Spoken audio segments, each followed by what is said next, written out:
কিন্তু 14 বছর 16 বছরের ডিজিটাল শালি যখন দুলা ভাইয়ের সামনে খাবারের প্লেট নিয়ে হাজির, তখন বলে এ পাগলি, আমি কি খাবার জন্য আসছি?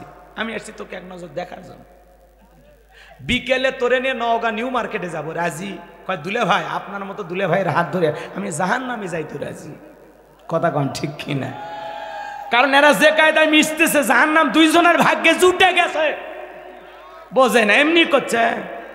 শোনেন নাকি, এইবার বিকেল বেলা দুলে ভাইয়ের মোটর সাইকেলে উঠে, বড় আপার স্বামী তো ভ্যানিটি ব্যাগ মাঝখানে দিয়ে একটু গ্যাপ রাখছে। রাস্তাঘাটের যে অবস্থা দেখছেনই তো আপনারা, গ্যাপ আছে না নাই? একটা গ্যাপ দেখে এমন ব্রেক করছি, এক ব্রেকে শালি ফাঁকা জায়গা পূরণ করে তামিলের নায়িকার মতো দুলে ভাই চেপে ধরছে। কথা কোন আছে না নাই? এই সমাজে এগুলো আছে না নাই? বাজান গ, এখন কত কথা বলবো। আজকে নারীরা যে জায়গায় সমস্যা, সে জায়গায় আছে না নাই? ডিজিটাল ভাবি দেবরের প্রশংসা শোনে, আর ভাবি যদি মুমিনা হইতো, আমিনা হইতো, আবেদা সালেহা হইতো, জায়দা হইতো, নেককার দিনদার রহিমা হইতো, ডেকে বলতো কুল্লিল মুমিনিনা ইয়াগুদ্দুনা মিন আবসারিহিম। আল্লাহ বলেছেন মুমিন পুরুষের দৃষ্টি থাকবে নিচের দিকে। আমাকে দেখার অধিকার তোর ভাইয়ের আছে, তোর জন্য আমাকে দেখা জায়েজ নয়। এই মুহূর্তে ঘর থেকে বের হয়ে যা। এটা হলো নেককার ভাবির কথা। দূর হয়ে যা, তোর মতো দেবর লাগবে না। আমি তোর ভাবি, তোর বড় ভাইয়ের বউ, আমাকে দেখার অধিকার তোর ভাইয়ের আছে, তোর জন্য আমাকে দেখা যায় না। দেখবেন ভাই যখন বিদেশে থাকে, এলাকায় দেবরের আমদানি কমে না বাড়ে। ওরা ভাবির বাসার সামনে এসে স্লোগান দেয়, ভাবি ভাইয়া তোমার বর, আমি যে দেবর। ভেবে দেখো ভাবি কার কত দাবি। ভাই গেছে মালয়েশিয়ায়, আমি তো দেশে আসি। সুযোগ পাইলে ভাবির ঘরে ঢুকে গল্প করে, দেখে বলে ভাবি আপনার চেহারার দিকে তাকাইলে মনে হয় না আপনি 2 বাচ্চার মা, মনে হয় আপনি এখনো কলেজের ছাত্রী। কথা কয় না কেন? এক ডাইলগে ভাবি কাবু। কয় তুমি এত ভাবলে করে বলো, আমার চেহারার প্রশংসা করো, তোমার ভাই তোমাকে দেখতেই পারে না। কয় ভাইয়ের কি সেই চোখ আসে? ভালোবাসতে গেলে চোখ লাগে। কথা কন ঠিক কিনা? মা বোন যারা বসে আছে না, মা পর্দার আড়াল থেকে শুনে যান, মা 2টা পুরুষ হইতে দূরত্ব বজায় রেখে চলবেন। একটা হলো দেবর, আর একটা হলো দুলা ভাই। এরা হলো মৃত্যুতুল্য, এরা হলো বিষাক্ত সাপের চাইতে ভয়ঙ্কর। কথা কয় না? সব দোষ কিন্তু শাশুড়ির। কেন শোনেন, জামাই যখন বাড়িতে আসছে, নাস্তার প্লেট রেডি কইরা, খাবার রেডি কইরা, যুবতী 14 বছর 16 বছরের মেয়েটাকে বলে, মা যা জামাইকে দিয়ে আয়। আপনারাই বলেন তো বাজান, এই যে 14 বছর 16 বছরের যুবতী শালী দুলা ভাইয়ের সামনে যাওয়া কি জায়েজ? জোরে কয় না। আপনাকে সবারই শালী আছে, করছেন নাকি? ভয় লাগতেছে? আপনার এখনো শালী আছে? কি কয় মানে ওটা শালী আছে? আচ্ছা এদিক শোনেন, কষ্ট হচ্ছে আপনাদের, বিরক্ত হয় না, এগুলো বাস্তবতা। এগুলো কি? আর যদি বলেন বলবো একটু ঘরের কথা বলতেছি, বোঝেননি? ঘরে ঢুকছি, এবার শুনে যান। লিল্লাহি তাকবীর। বাজান গো আমার, ওই এদিক খেয়াল করেন, ভাবি মানে শাশুড়ি খাবার রেডি কইরা যদি নিজের হাতে জামাইকে দিয়ে আসতো, বাবা জামাই খাও, শাশুড়ি মায়ের মতো জামাইয়ের সামনে যাবে, কোনো বাধা নাই। যাই বললো, বাবা আমার মেয়েটা কেমন আছে, আমার নাতনি কেমন আছে, তোমার দিনকাল কেমন যাচ্ছে, ব্যবসা বাণিজ্য কেমন হচ্ছে, বাবা চেহারা শুকে যাচ্ছে, একটু নিজের যত্ন নিও। শাশুড়ি মায়ের মতো 2টা গল্পও করবে, 2টা ডাল ভাত খাওয়াবে। কথা কন ঠিক কি না? শাশুড়ি জামাইয়ের সামনে যাবে, দেখা করবে, এটা জায়েজ। কথা কন না কেন? এক বাসের ড্রাইভার মহিলা, চাই নাই বাড়ি, মহিলা বাস চালায়, চেহারাটা দেখতে সুন্দর, যুবকেরা পাগল হয়ে গেছে। ওই মহিলার ছবি এখন ইউটিউব ইন্টারনেটের মাধ্যমে ভাইরাল করে দিচ্ছে। বাসের ড্রাইভার মহিলা ভাইরাল। কথা কয় না কে? কয়েকদিন আগে এক পিয়া জান্নাতুল অ্যাডভোকেট সুমন সাহেবের পিছনে একটু হাসি দিয়েছে, ভাইরাল, এক হাসিতে ভাইরাল। এখন ওই মহিলার পাগল হয়ে গেছে যুবকরা, কয় জাতির ক্রাশ। পরে এখন ক্রাশ না, কয়েকটা বাচ্চার মাও। কথা কয় না? এই হলো যুবকদের অবস্থা। মহিলা বাসের ড্রাইভার বাস চালায়, দেখতে সুন্দর, যুবকেরা তার ছবি পোস্ট করে বলতেছে, আরে জীবনে এরকম একটা ড্রাইভার দরকার। কথা কয় না গা? মহিলা মোটরসাইকেল চালাইতেছে, বাস চালাইতেছে, ট্রেন চালাইতেছে বাজান গো আমার, মহিলারা এখন সব দিক দিয়ে এগিয়ে গেছে। আমি এই কথাটা সেদিন দেখেছিলাম একবার ঠাকুরগাঁয়ের বালিয়াডাঙ্গি ওয়াজ করতে গেছিলাম, বিশাল বড় একটা সাইনবোর্ডে লেখা আছে মহিলারা এখন এগিয়ে যাচ্ছে। আমি তখন বললাম দেখি তো মা বোনেরা কি নিয়ে এগিয়ে যাচ্ছে। অবশেষে নিচে আবার পোস্টারে দেখলাম কয়েকজন ছোট ছোট বোনের সাইকেল নিয়ে ছবি। তার মানে আমি বুঝলাম মহিলা এখন সাইকেল নিয়ে এগিয়ে যাচ্ছে। কথা ঠিক না? আর এইবার দেখলাম চাইনার এই বোন বাস চালায় এগিয়ে যাচ্ছে। এইভাবে মহিলারা যত এগিয়ে যাবে, মহিলারা যদি সুন্দরী বাসের ড্রাইভার হয়, পেছনটা তাকাইতে থাকতে থাকতে মহিলারা যদি একবার তাকায়, দুর্ঘটনা ঘটার সম্ভাবনা আছে না? না, এই জন্য বাজান গো আমার, সমাজে যা চলতেছে বলা যায় না। যত কথাই বলি না কেন আপনাদের অনেকের কাছে খারাপ লাগতে পারে, কিন্তু আমি গুনাহগারের কথাগুলো দিল দিয়ে বুঝবেন। ওই মা বোন যদি বোরকা পরতো, পর্দা করতো, তাহলে সমাজে এগুলো ঘটতো না। আজকে নারীরা বেপর্দায় চলার কারণে সমাজে দিন দিন ধর্ষণ বেড়ে গেছে। বাজান গো আমার, সমাজে অশ্লীলতা, উলঙ্গপানা, বেহাপানা বেড়ে গেছে। নারী মানুষ হইয়া ওড়না সারা জিন্সের প্যান্ট পরে, শার্ট পরে মোটরসাইকেল চালাইতেছে। মহিলা বাসের ড্রাইভার এ বাজান গো আমার বাস চালাইতেছে, সুন্দরী মহিলা সেজে গুজে গেছে। দেখবেন কোন হাসপাতাল ক্লিনিকে গেলে দেখবেন সুন্দরী মহিলা রিসিপশনে বসে আছে। কথা বলেন না কেন? বাপরে বাপ, যে কায়দা রিসিপশনে সুন্দরী সাজে আছে, ওকে দেখেই তো অর্ধেক অসুখ ভালো হয়ে গেছে। রুগী সোজা হয়ে দাঁড়াচ্ছে। এক্সকিউজ মি, একটু আমার সমস্যার কথা বলতাম, প্লিজ একটু শুনবেন। মহিলা বলতেছে বলেন, কথা কয় না। ওর রং ঢং দেখে আর জ্বর আসছিল, ভালো হয়ে গেছে। আছে না সব জায়গায় মহিলাকে আকর্ষণ করা হচ্ছে। বগুড়ায় আমি এর আগে মহিলা দোকানদার দেখছি কম, সেদিন নিউ মার্কেটে ঢুকে দেখি খালি মহিলা দোকানদার। ভূমিকম্প, এই যে ভূমিকম্প হওয়ার 12টা কারণ আছে। কয়টা? তার মধ্যে একটা হলো শেষ জামানায় যখন মহিলা দোকানদার বেড়ে যাবি, তখন ঘন ঘন জমিনে ভূমিকম্প হয়।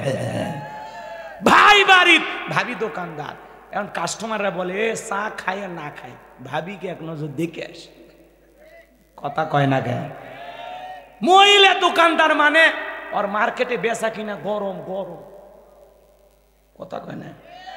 ছেলে আবার সাজে গুজে যায়, মানে সকাল থেকে ওর সাজতে আধা ঘন্টা লাগে। যারা বউকে দিয়া এরকম দোকানদারি করা নিচ্ছে, রেডি থাকো, রেডি থাকো, তোমার খবর আছে। বেটা বউকে খাওয়াইতে পারো না, পড়াইতে পারো না, দোকানদারি বসে দিয়েছ, তোর খবর আছে। বাটাম ফাইটে ফেলে দিবি, মরার পর ফেরেশতারা বাঁশতে বসে আছে, খালি ঢোক। কি কায়দায় মারতে হয়? কথা কোন ঠিক কিনা? আল্লাহ হেদায়েত দান করুক, জোরে বলেন আমিন। মহিলা দোকানদার লক্ষণ ভালো না খারাপ? হ্যাঁ বুঝেন, কথা বুঝেন, রাগ করেন না। মহিলা বাসের ড্রাইভার লক্ষণ ভালো না খারাপ? যখন তখন দুর্ঘটনা ঘটবে। ওই গাড়ি চড়া মানে আজরাইলের সাথে দেখা করা। কথা কন ঠিক কিনা? কষ্ট হচ্ছে আপনাদের না? মা বোনদের কিনে বেশি কথা বলবো না। মা বোনদের পর্দায় থাকলে তারা নিরাপদ থাকবে। কথা বলে ঠিক কিনা? পর্দা নফল না ফরজ? আল্লাহ বলেন অকরনা ফি বুয়ুতিকুন্না ওয়ালা তাবাররুজনা তাবাররুজাল জাহিলিয়াতিল উলা। নারীরা তোমরা ঘরের ভিতর অবস্থান করো, খবরদার জাহিলিয়াতের যুগের মেয়েদের মতো নোংরা অশ্লীল পোশাক পরে নিজের দেহকে প্রদর্শন করো না। নারীরা পর্দায় থাকলে নিরাপদে থাকবে। পর্দাশীল নারীর উপরে আল্লাহ রহমত বরকত নাজিল হয়। এদিক খেয়াল করেন, কোনো সম্ভ্রান্ত ভদ্র ফ্যামিলির মেয়ে বোরকা ছাড়া বাইরে যাবে না। একটা নারী যদি ঢিলে ঢালা বোরকা পরে, হাত মোজা পা মোজা লাগায়, মনের অজান্তে শ্রদ্ধার সম্মানে মাথাটা নত হয়ে আসে। এই জন্য বউকে পর্দায় রাখার দায়িত্ব আপনার, মেয়েকে পর্দায় রাখার দায়িত্ব আপনার। কথা বলে ঠিক কিনা? পর্দায় রাখবেন তো ইনশাআল্লাহ। পর্দাশীল নারীর উপরে আল্লাহ রহমত নাজিল হয়। যে নারী বোরকা পরে, পর্দা করে, নামাজ পড়ে, কোরআন তেলাওয়াত করে, ওই নারীর পেট থেকে নামাজি নেককার সন্তান জন্ম নেয়। কথা বলে ঠিক কিনা? আর যারা ডিজিটাল বিউটি পার্লারের সাজ দিয়ে রং ঢং কইরা নিজের দেহকে প্রদর্শন করে, এদের পেট থেকে নাস্তিক জন্ম নেয়, বেনামাজি জন্ম নেয়, সুদখোর নিশাখোর সন্তান জন্ম নেয়।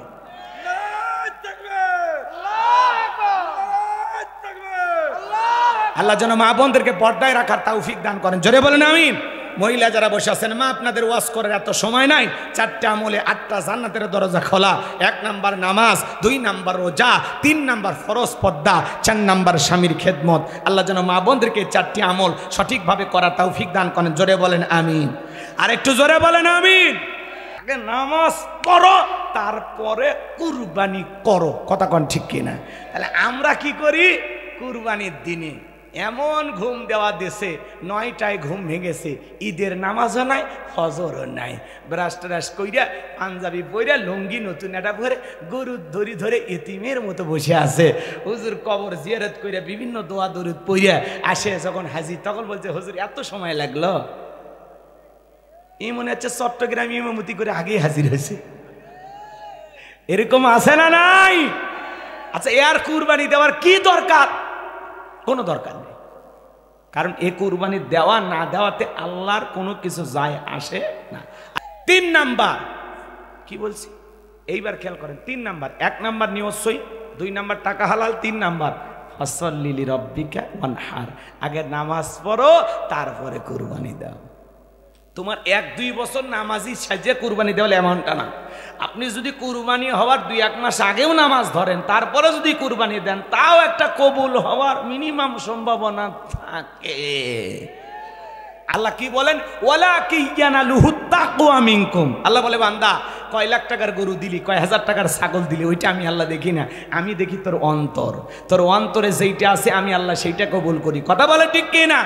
আপনার নিয়ত সহি, টাকা হালাল, নামাজি হন, তারপরে কুরবানি দেন, আল্লাহ কবুল করেন। জোরে বলেন আমিন। আবার অনেকে কুরবানি দিয়ে শেষ কথাটা বলে দিয়ে যায়, তারপরে আরো কথা আছে। কি বরত্ব স্বীকার করে? বরত্ব বোঝেন না? গ্রামের সবচেয়ে বড় গরু হয়তো বা দিয়েছে, ধরুন 3 লাখ টাকা, 4 লাখ টাকা। এই গ্রামের সবচেয়ে ওনার গরুটাই বড় ছিল, এখন যায়া বগল ফাটানি সেই গল্প। হ্যাঁ রে ভাই, এই গ্রামের সেরা কুরবানি প্রত্যেক বছর আমি দিই। এত বড় কলজা কার আসে? আচ্ছা, ওই বড় দেওয়ার লাভ আছে? তার মানে কি? তার অহংকার চলে আসছে যে গ্রামের সেরা দিব, সবাই জানে জানে উমুকের ডা সেরা। এর নিয়ত ভেজাল, মাসাঙ্গে বসে চা স্টলে বসে ওই গল্পই করতেছে। প্রত্যেক বছর গ্রামের বড় কুরবানি দিয়ে এত বড় কলজা কারণ নাই তো, উমুকের টাকা বেশি আছে আমার চাইতে, থাকলে কি হবে? অন্তর নাই, কথা কয় না। তো এরকম যেন অহমিকা না করি, এরকম গল্প গুজাবে যেন লিপ্ত না হয়। আল্লাহ যেন সবাইকে সঠিক বুঝ দান করেন। জোরে বলুন আমিন। তাহলে 1 নাম্বার এদিক খেয়াল করেন, সালাত আদায় করব রবের জন্য। 2 নাম্বার কুরবানি করব রবের জন্য। এই 2টা কাজ করলে হাউজে কাউসারের পানি দেবেন কে? আরেকটু আসতে কম। 3 নাম্বার আয়াতে আল্লাহ রাব্বুল আলামিন বলেন, ইন্না শানিয়াকা হুয়াল আবতার। আল্লাহু আকবার বলেন। আমার আল্লাহ ডেকে বলেন, নবী গো, যারা আপনাকে লেজ কাটারির বংশ বলে, নবী আপনি মন খারাপ করবেন না। আপনার সন্তানগুলোকে আমি আল্লাহ পাক শিশুকালে নিয়েছি, আপনি কষ্ট মনের মধ্যে নেবেন না। ওই আবুল হাব উতবা সাহিবা আপনার সমালোচনা করে, আপনাকে লেজ কাটারির বংশ বলে, ও নবী মনের মধ্যে কষ্ট নেবেন না। ওদেরকে আমি আল্লাহ রাব্বুল আলামিন নির্বংশ করে ছাড়ব। দুনিয়ার জমিনে ওদের নাম নেওয়ার মতো কেউ থাকবে না। ও নবী আপনি মনের মধ্যে কষ্ট নেবেন না, মনের মধ্যে কষ্ট নেবেন না। আপনার সন্তানগুলোকে আমি আল্লাহ পাক শিশুকালে নিয়েছি গো নবী, আপনি মনের মধ্যে কষ্ট নেবেন না। আপনার কোটি কোটি রুহানির সন্তান আমি আল্লাহ জমিনে পাঠাবো, স্যার আপনার জন্য জীবন দিতেও রাজি। বলেন আল্লাহু আকবার। তামাম পৃথিবীতে 700 কোটি মানুষ, এর মধ্যে 200 কোটি হলো মুসলমান। আমরা সবাই রসুলের রুহানি সন্তান। বলেন আল্লাহু আকবার। ফ্রান্সের জমিনে ওই জালেম বেয়াদবেরা যখন রসুলকে নিয়ে গালিগালাজ করতে লাগলো, রসুলের কার্টুন প্রদর্শন করাইতে লাগলো, নাকটা ব্যাগা করে দিয়ে মুখে কয়েকটা দাড়ি লাগাইয়া দেয়ালে দেয়ালে কার্টুন টাঙাইয়া বলে, ইনি মোহাম্মদ। জোরে কন্যা উজুবিল্লাহ। আমার নবী কি দেখতে কার্টুনের মতো? এই পৃথিবীর সবচেয়ে সুন্দর মানুষটির নাম মুহাম্মদ রাসূলুল্লাহ সাল্লাল্লাহু আলাইহি সাল্লাম। কথা বলেন ঠিক কি না? যেই নবীর চরিত্রের সার্টিফিকেট আল্লাহ দিয়ে বলেন, ওয়া ইন্নাকা লাআলা খুলুকিন আযীম। নবী গো আপনি হলেন পুত পবিত্র মহান চরিত্রের অধিকারী। আযীম আরবিতে এমন একটি শব্দ যার গভীরতা মাপা যায় না। এজন্য নবীকে যারা আজে বাজে ভাষায় গালি দেবে, যারা অবৈধভাবে দুনিয়াতে জন্ম হয়েছে, তারা নবীকে যারা গালি দেয় এদের জন্মের ঠিক নাই। কথা বলেন। ওয়ালিদ বিন মুগিরা নবীকে ওয়াকাত্ত ভাষায় গালিগালাজ করতেছে, আজে বাজে ভাষায় গালি দেয়। নবীকে এত গালি দিতেছে, আসমানের মালিক আল্লাহ সহ্য করলেন না। আমার আল্লাহ আয়াতে কারিমা নাজিল করে বলেন, উতুল্লিম বাদা যালিকা জানিম। নবী গো, এই ওয়ালিদ বিন মুগিরা আপনাকে গালি দেয়, এগুলো পিতৃ পরিচয়হীন জারর সন্তান, এর জন্মে ঠিক নাই। কথা বলেন, নবীজির অপমানে যদি না কাঁদে তোমার মন, মুসলিম নয় তুমি মুনাফিক, নবীজির দুশমন। নবীকে গালি দেয়, আসমানের মালিক আল্লাহ সহ্য করে না। আয়াতে কারিমা নাজিল করে বলেন, উতুল্লিম বাদা যালিকা জানিম, এ হলো পিতৃ পরিচয়হীন জারর সন্তান, এর জন্মে ঠিক নাই। ওয়ালিদ বিন মুগিরা ডেকে বলে, ও নবী, এত বড় কথা, আপনি থাকেন, আমি আমার মায়ের কাছে যাই। ছেলেটা বৈধ না বৈধ জানে কে? ফ্যাক্টরির মালিক, তার মা। কথা কোন ঠিক কিনা? এবার তার মায়ের নাম ছিল ঝর্ণা। যায় বলে, মা করবি না কোনো তালবাহানা, নবী মুহাম্মদ সাল্লাল্লাহু আলাইহি সাল্লাম আমাকে বলেছেন উতুল্লিম বাদা যালিকা জানিম। মারে মা, আমি নাকি পিতৃ পরিচয়হীন জারর সন্তান, আমার নাকি জন্মের ঠিক না, আমি নাকি বাস্টার্ড। এ বাজান গো আমার, এই কথা শোনার সঙ্গে সঙ্গে ওয়ালিদ বিন মুগিরার মা মনে মনে ভাবতেছে, এত গোপন খবর নবী জানলো কেমনে? নবী তো জানতেন না, নবীকে জানিয়ে দিয়েছেন তিনি কে? আরেকটু জোরে বলেন কে? ওয়ালিদ বিন মুগিরার মা তখন বলতেছে, বাবা রে, আমার এক পা কবরে চলে গেছে, মিথ্যা বলবো না, এই বয়সে যা বলবো সত্য বলবো। তোর বাবা ব্যবসা বাণিজ্যের কাজে এতটাই ব্যস্ত, তোর বাবা ব্যবসা চেনে, টাকা চেনে, তোর মায়ের মন চেনে না। আমার ভাইয়েরা, ওয়ালিদ বিন মুগিরার মা তখন বলতেছে, বাবারে, তোর বাবা আমার খবর নেয় না, আমার কাছে আসে না, ভালোবাসে না। বাড়ির আশেপাশে তোর চাচা ঘুরু ঘুরু করতেছিল, যারে দিয়া মনের ভালোবাসার বিনিময় করেছিলাম, যার ফলে তোর জন্ম হয়েছে। নবী যে তত্ত্ব দিয়েছে 100% সত্য। তাহলে ওয়ালিদ বিন মুগিরা নবীকে গালি দিয়েছিল, এ যেমন জারর সন্তান। বাজান গো আমার, আজও পৃথিবীর জমিনে বিশ্ব নবীকে কটূক্তি করে, বাজে মন্তব্য করিয়া যারা ওয়াকাত্ত ভাষায় গালিগালাজ করবে, মনে রাখবেন, নবীকে গালি দিবে যারা অবৈধভাবে দুনিয়াতে জন্ম হয়েছে তারা। কোন নাস্তিক, কোন বেঈমান যদি রসুলকে গালি দেয়, আমরা চুপ করে থাকবো না। কথা বলে না কেন?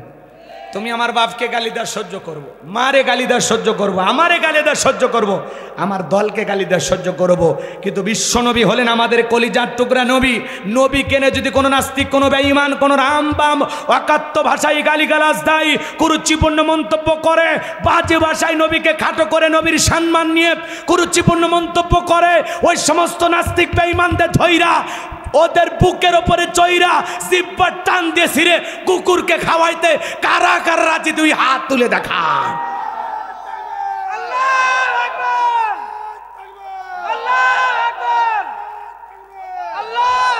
নবীর সম্মান মর্যাদা ছোট হবে এমন কোন কাজ কোন বেঈমানকে আমরা করতে দেব না। কথা বলে ঠিক কিনা?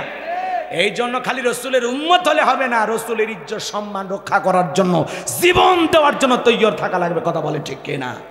নবীজির অপমানে যদি না কাঁদে তোমার মন, মুসলিম নয় তুমি মুনাফিক, নবীজির দুশমন। কথা বলে ঠিক কিনা?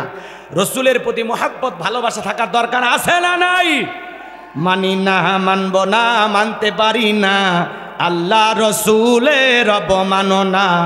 মানি না, মানব না, মানতে পারি না, আল্লাহ রসুলের অবমাননা। অবমাননাকারীরা রক্ষা পাবে না।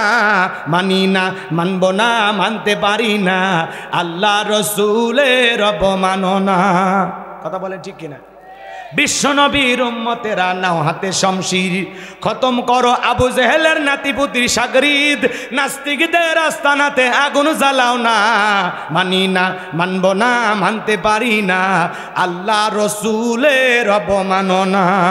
বাংলার মুসলমানেরা জেগে উঠেছে, নাস্তিকদের লেজ গুটিয়ে পালাতে হবে। বাংলার মুসলমানেরা জেগে উঠেছে, নাস্তিকদের লেজ গুটিয়ে পালাতে হবে, নইলে তাদের হবে আজ কবর রচনা। মানি না, মানব না, মানতে পারি না, আল্লাহ রসুলের অবমাননা। বিশ্বনবীকে ব্যঙ্গ করে করলো সিনেমা, এর জন্য দায়ী থাকবে বারাক ওবামা। বুশের মতো জুতা খাইতে টাইম লাগবে না, ওই ম্যাকরনের জুতার বাড়ি খাইছে টাইম লাগে না। মানি না, মানব না, মানতে পারি না। আল্লাহ রসুলের অবমাননা মানি না, মানব না, মানতে পারি না। আল্লাহর কোরআনের অবমাননা মানি না, মানব না, মানতে পারি না। আলেম ওলামার অবমাননা। কথা বলে ঠিক কিনা? তাহলে এদিক খেয়াল করেন, ফ্রান্সের লোকেরা কেন গালি দিল? পৃথিবীর 228টা রাষ্ট্র নিয়ে গবেষণা করা হলো, অবশেষে তথ্য বেরিয়ে আসলো ফ্রান্সের মহিলারা বিয়ের আগেই বাচ্চা জন্ম দেয়। এই জন্য ওরা মাঝে মাঝে রফিসুলকে গালি দেয়, কারণ ওই দেশের অধিকাংশ বাচ্চারা বাবার পরিচয় ছাড়াই দুনিয়াতে আসছে, এই জন্য তাদেরকে বাস্টার্ড বলে ঘোষণা করা হলো। কথা বলেন ঠিক কি না? এই জন্য মনে রাখবেন, নবীকে গালি দেবে যারা দুনিয়াতে অবৈধভাবে বাপ ছাড়াই জন্ম হয়েছে তারা। কথা বলেন ঠিক কি না?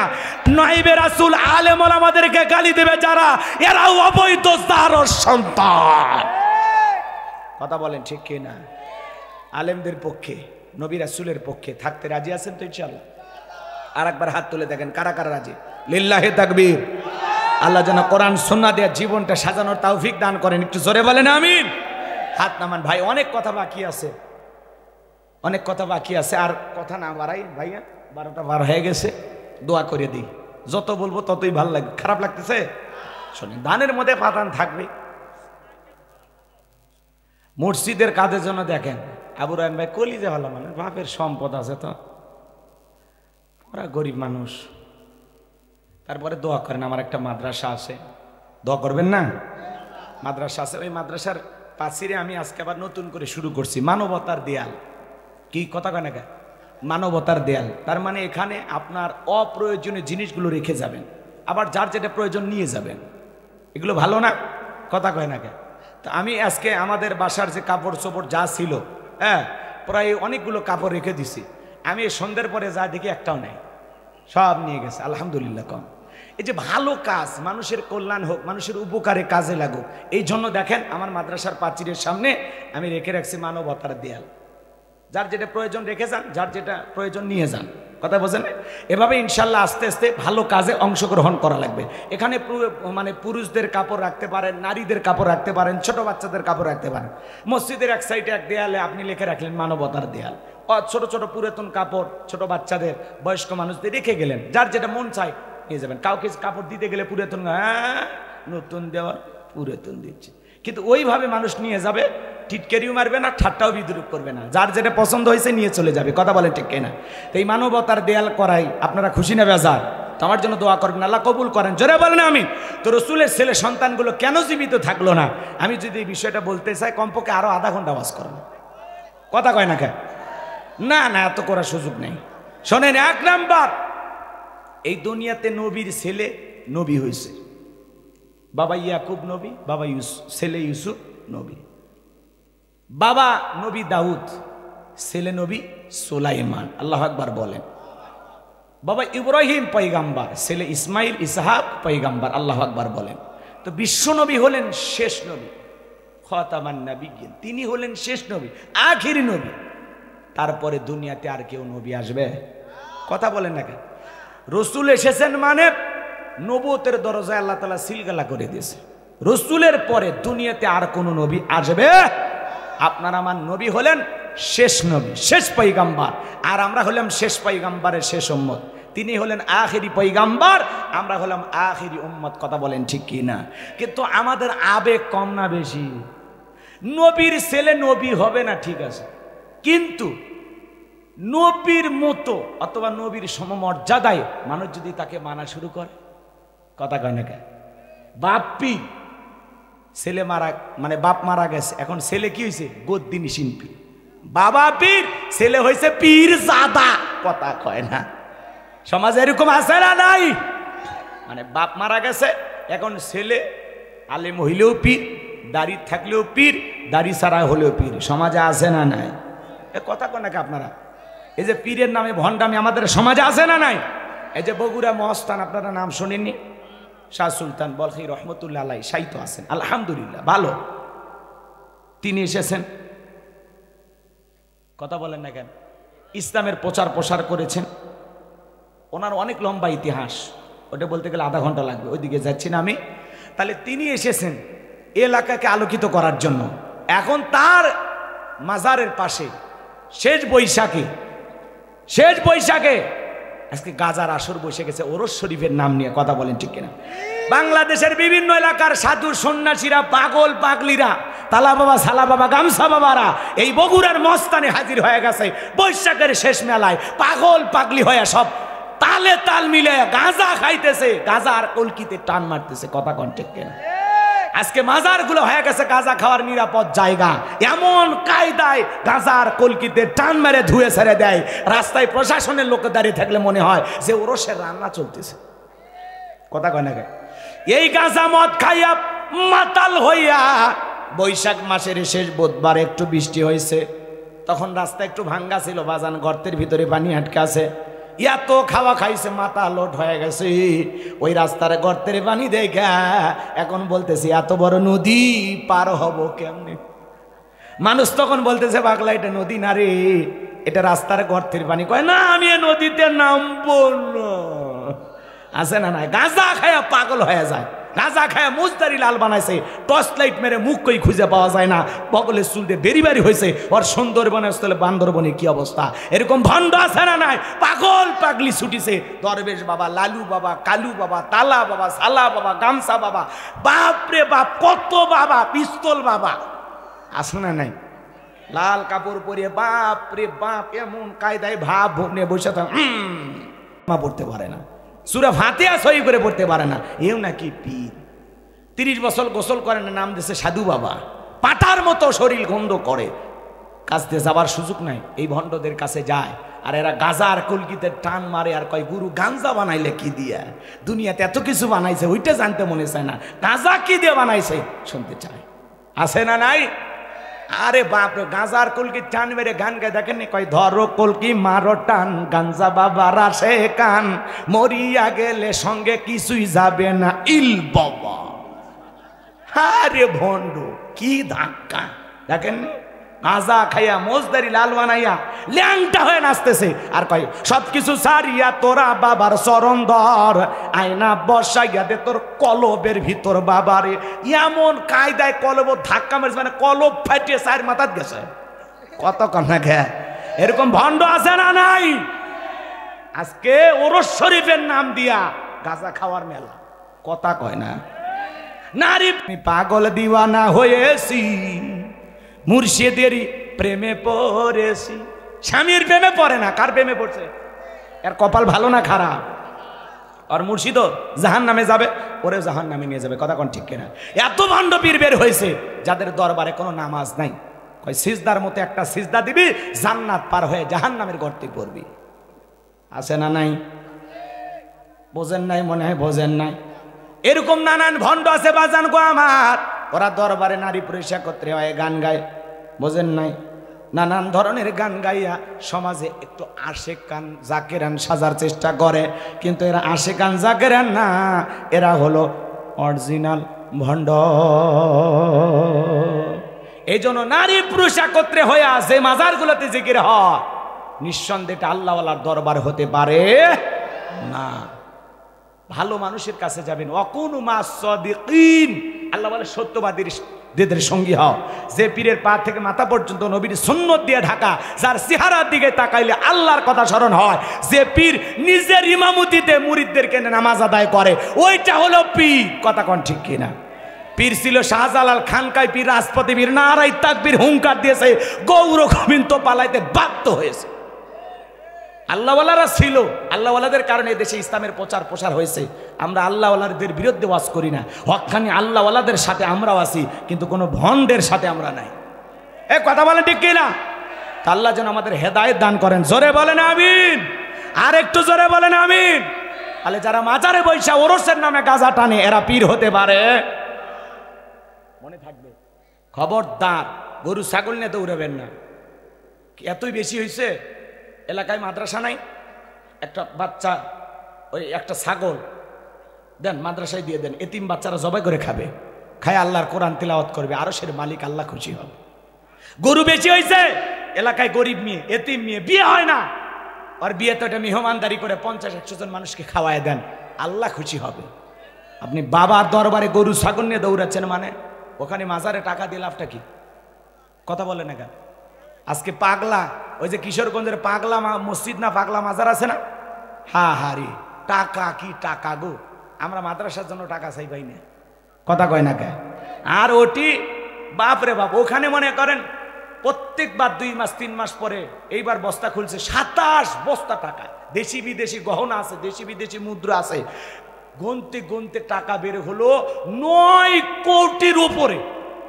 হাই টাকা গো, ওর থেকে 1 কোটি টাকা দিলে আমার মাদ্রাসা হয়ে যেত, কথা কন ঠিক কিনা? আজকে সমাজে মাজারে যায় টাকা দেয়, একটা প্রতিবন্ধী অসহায় মানুষ হাত পেতেছে 10 টাকা দেয় না, ওই লোক মাজারে যায় 500 টাকা ফেলে দেয় আর মান্নত করে, আল্লাহ আমার বইয়ের একটা বেটা চাওয়াল দে। মাজারে পীর সাহেব ছেলে মেয়ের কারখানা খুলে বসে আছে, চাইলেন আর ভাইলেন, ছেলে মেয়ে দেওয়ার মালিক। খবরদার এগুলোতে যাবেন না, আপনারা বড় বিরক্ত হচ্ছে, রাত অনেক বেশি হয়েছে, আমি আর কষ্ট না দেই। রায়ন ভাই দোয়ার দিকে যাই, আপনারা যে না না না আপনারা বিরক্ত হচ্ছেন না না, এই ভণ্ড বীরের কথা বলে অনেকে মানে মুরিদ থাকে না 2-4টে, ওরা বেজার হয়ে যায়, আমাদের বাবার বিরুদ্ধে ওয়াজ হচ্ছে, তোর বাবা নিজেও জাহান্নামে যাবে, তোরেও নিয়ে যাবে, রেডি থাক, কথা কয় না কেন? এখনো সময় আছে, বাবা পরিবর্তন কর, বেশি বাবা হওয়া ভালো না, যার বাবা যত বেশি তার জন্ম। আমি আর বললাম না, দোয়া দোয়া সকলেই দরুদ ইব্রাহিম পড়ুন, আমার জন্য দোয়া করবেন। সূরা কাউসারের যে শিক্ষা আমরা আলোচনার মাধ্যমে বুঝলাম শুনলাম, বাস্তব জীবনে আমল করব ইনশাআল্লাহ। আর রায়হান ভাইয়ের আমন্ত্রণে আজকের মাহফিলে আসা, আসলে উনিও বক্তা আমিও বক্তা, এই দোস্তি বোঝেন না, এই মোহাব্বত ভালোবাসা আসা, আর কিছুই না। কোন ভাই ভাই টেকাও দিয়েছেন শেষে এসে, মাশাআল্লাহ 500 আরো দিবেন নাকি পরে?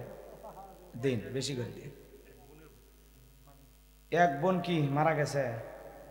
আমার এখানে বাবার বাড়ি, মেয়ে মারা গেছে, মেয়ের নাম নুরানি, আমার মেয়ের জন্য দোয়া করবেন, আমার স্বামীর জন্য দোয়া করবেন, আমার স্বামী বাইরে গেছে, আর এই বোনটা বাচ্চা হারাইছে, স্বামী সকলের জন্য দোয়া চাইছে, আল্লাহর কাছে দোয়া করি আল্লাহ যেন তার স্বামীকে কবুল করেন, তার মেয়েকে হারাইছেন, সবর ধৈর্য ধারণ করার তৌফিক দান করেন, জোরে বলেন আমিন।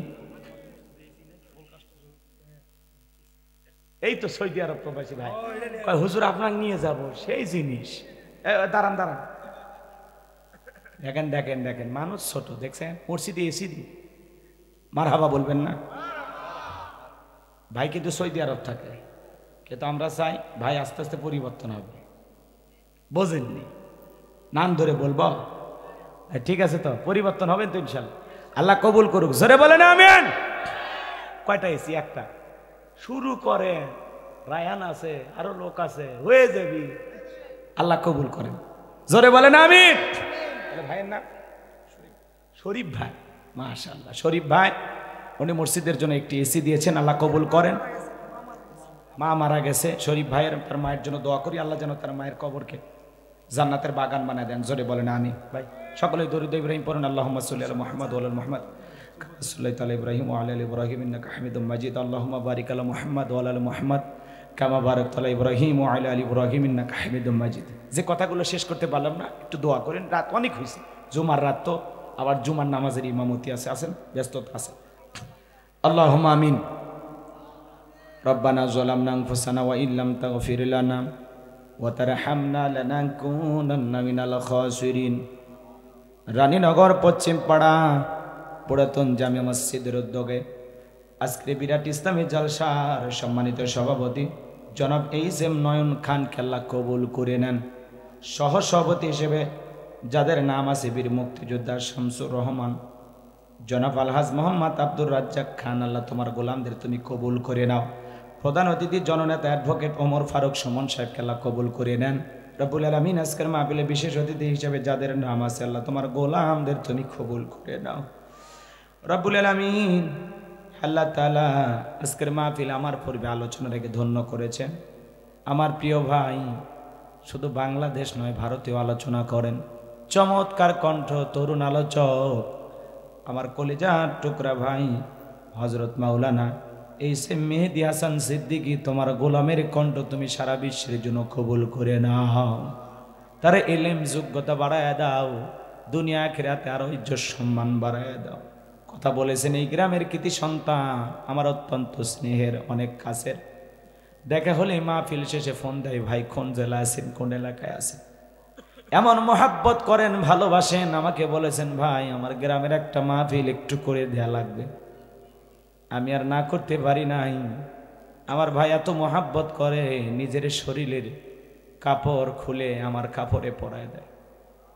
কয়েকদিন আগে একটা মাহফিলে গিয়ে আমি বলেছিলাম, ভাই তোমার কোটিটা দেখতে সুন্দর। বলা মাত্রই নিজের শরীরের গায়ের কোটিটা খুলে আমার গায়ে পরায় দেয়, বলে বড় ভাই আপনি পড়েন। এত মোহাব্বত করেন, ভালোবাসেন এই গ্রামের কৃতি সন্তান, এলাকার মানুষের নয়নমণি হযরত মাওলানা আবু রায়হান। আমার প্রিয় ভাইয়ের কণ্ঠকে তুমি কোরআনের জন্য কবুল করে দাও। আল্লাহ তাআলা তার ইজ্জত সম্মান বাড়ায়া দাও।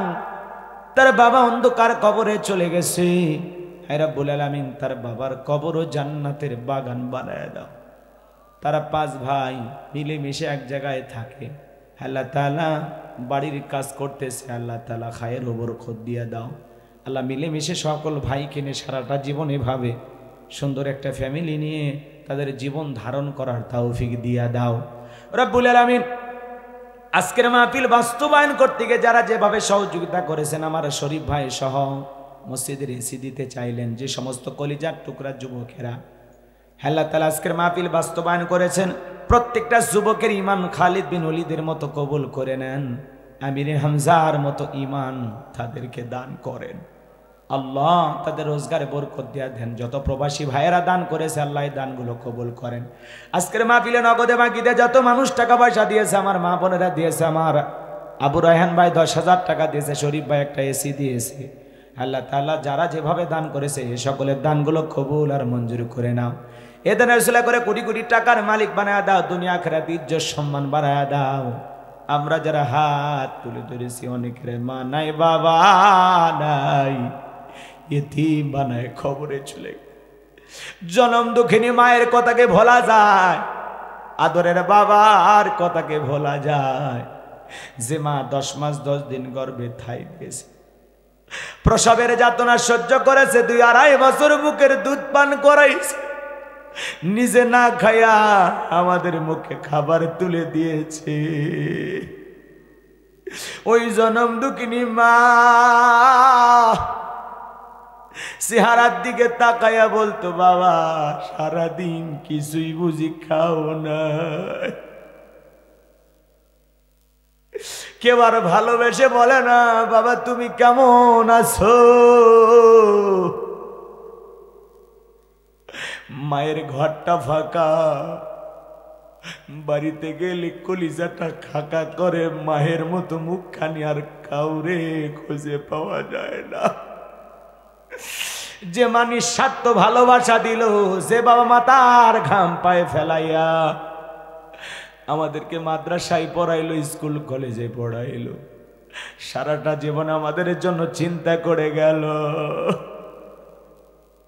ওই বাবা হারা মা হারা এতিম যারা আজকের মাহফিল থেকে হাত তুলে ধরেছে, ওই জনম দুঃখিনী মা বাবার কবরে আর সবটুকু পৌঁছায় দাও। মা বাবার কবর জান্নাতের বাগান বানায় দাও। রব্বির হামহুমা কামা রব্বায়ানি সগীরা, ওয়া রব্বির হামহুমা কামা রব্বায়ানি সগীরা। আমাদের আত্মীয় স্বজন পাড়া প্রতিবেশী যারা কবরে চলে গেছে, মাফ করে দাও, কবরগুলো জান্নাতের বাগান বানায় দাও রব্বুল আলামিন। এদেশের মানুষ আলেমদেরকে বড় মোহাব্বত করে। আল্লামা মামুনুল হক দীর্ঘ 3টি বছর পরে জেলখানা থেকে মুক্ত হয়েছে। মানুষ ফুলের সম্বর্ধনা জানাইতেছে, গাড়িতে ফুল ছিটে মারতেছে, কত ভালোবাসা দেখাইতেছে। গতকালকে দেশের বড় বড় আলেম ওলামা ফুলের তোড়া দিয়ে বরণ করে নিয়েছে। রব্বুল আলামিন বর্তমান বাংলাদেশের সাহসী সৈনিক, দিনের রাহবার, শাইখুল হাদিস আল্লামা মামুনুল হক সাহেবকে সুস্থ রাখো, ভালো রাখো। এই বিপ্লবী কণ্ঠের মাধ্যমে বাংলাদেশের দ্বীনের বিজয় দাও আল্লাহ। এই কণ্ঠকে তুমি দ্বীনের জন্য কবুল করে নাও। হে রব্বুল আলামিন, আলেমেরা বিয়ে করে বউনে ঘুরতে যায়, এগুলো নিয়ে যারা সমালোচনা করে আল্লাহ তাদেরকে তুমি হেদায়েত দান করো। আলেমদের হে রব্বুল আলামিন পাশে থেকে আলেমদের প্রতি মোহাব্বত ভালোবাসা বাড়ায়া দাও। হে রব্বুল আলামিন, তোমার বান্দা 3টি বছর জুলুমের শিকার, তার হাদিসের দার্স থেকে হাজার হাজার ছাত্ররা বঞ্চিত, কলেজের টুকরা সন্তানেরা বাবার আদর স্নেহ থেকে বঞ্চিত ছিল। স্ত্রী থাকার পরে তারপরেও তাকে কত কষ্টের দিনগুলো পার করতে হয়েছে। আজকে তার স্বামী থাকার পরে তার বিবিদের বিধবার মতো জীবন যাপন করতে হয়েছে। মাদ্রাসা থাকার পরেও কোনোদিন ক্লাস করতে নিতে পারে নাই, ছাত্রদের সামনে আসতে পারে নাই। এত কষ্ট 3টি বছর পরীক্ষা দিয়েছেন আল্লাহ। মুসলিম জাতির পিতা ইব্রাহিম খলিলুল্লাহ পরীক্ষা দিয়েছেন, উত্তীর্ণ হয়েছেন। আল্লাহ এই জামানায় মুসলিম জাতির পিতা ইব্রাহিমের সন্তান হিসেবে আমাদের সবাইকে পরীক্ষায় উত্তীর্ণ হওয়ার তৌফিক দিয়া দাও। হাজারো মিথ্যা তহমত অপবাদ সব ভুলে জাতির মানুষেরা যেন আলেমদেরকে ভালোবাসে। আল্লাহ এই ভালোবাসা জান্নাতের বিনিময়ে কবুল করে নাও। শাইখুল হাদিস আল্লামা মামুনুল হক, আল্লাহ তোমার দ্বীনের দায়ীকে বাংলার জমিনে কোরআনের প্রচারের জন্য আল্লাহ কবুল করে নাও। আল্লাহ তার কণ্ঠকে দ্বীনের জন্য কবুল করো। আবার যেন কোরআনের ময়দানে হক কথা বলতে পারেন। যার বক্তব্যে বাতিলের অন্তরে কম্পন সৃষ্টি হয়, সেই বক্তৃতা যেন জাতির সামনে আবার দেওয়ার তৌফিক দান করো। আল্লাহ তোমার গোলামের কণ্ঠ তুমি কবুল করে নাও। যত ওলামা ইকরাম মাজলুম অবস্থায় আছে আল্লাহ সকল আলেমদের মুক্তির ফয়সালা করে দাও। বাংলাদেশের মসজিদ মাদ্রাসাগুলো কবুল করো, হক্কানি ওলামা ইকরামদের কবুল করো। আল্লাহ তাআলা এদেশকে ইসলামের জন্য কবুল করো। এদেশের উপরে খাস রহমত বরকত নাজিল করো। দেশি বিদেশি সকল ষড়যন্ত্রের হাত থেকে আমাদের এই প্রিয় মাতৃভূমি বাংলাদেশকে আল্লাহ হেফাজত করো। এদেশের প্রশাসনের ভাইদেরকে ইসলামের বন্ধু বানায় দাও। আল্লাহ এই দেশকে ইসলামের জন্য কবুল করো। আল্লাহ এই দেশকে ইসলামের জন্য কবুল করো। আল্লাহ তাআলা মিডিয়ার ভাইদেরকে ইসলাম প্রচারের সাথে সঠিকভাবে কথাগুলো প্রচার করা তৌফিক দেন। যারা আলেমদের ওয়াজের পাশে নারীদের ছবি লাগায়, আজে বাজে টাইফেল দেয়, আল্লাহ তাআলা এই সমস্ত ভাইদেরকে আপনি হেদায়েত দান করেন, সঠিক বুঝ দান করেন। আলেমদের সম্মান নিয়ে যারা খেলা করে আল্লাহ তাদেরকে আপনি সঠিক বুঝ দান করেন। আল্লাহ আমার আবু রায়হান ভাইকে কবুল করেন। যে বাড়িতে খানা খাইলাম বসলাম ওই বাড়ির উপর খাস রহমত বরকত নাজিল করেন। হারিন ভাই, সাদিক ভাই, আব্দুর রহিম ভাইকে আল্লাহ কবুল করেন। আল্লাহ তাআলা দূর দূরান্ত থেকে যত শ্রোতা ভাইরা ছুটে এসেছেন, মা বোনেরা ছুটে এসেছেন, সবাইকে নিরাপদে বাড়ি পর্যন্ত পৌঁছার তৌফিক দান করুন। সবাইকে আপনার রহমতের চাদরে আবৃত করুন। আল্লাহ ফিলিস্তিনি মুসলমানদেরকে আপনি বিজয় দান করুন। আল্লাহ ফিলিস্তিনি মুসলমানদেরকে আপনি বিজয় দান করুন। আল্লাহ তামাম পৃথিবীর মুসলমানদেরকে আপনি রক্ষা করুন। ইহুদি জাতি এই জালেমদেরকে পরাজিত করে আল্লাহ নিরীহ ফিলিস্তিনি মুসলমানদেরকে আপনি বিজয় দান করুন। আল্লাহ তামাম পৃথিবীর মুসলমানকে ঐক্যবদ্ধ হওয়ার তৌফিক দান করুন। সূরা কাউসার থেকে যে আলোচনা হয়েছে, বক্তা শ্রোতা সবাইকে এ কথাগুলো বাস্তব জীবনে আমল করার তৌফিক দেন।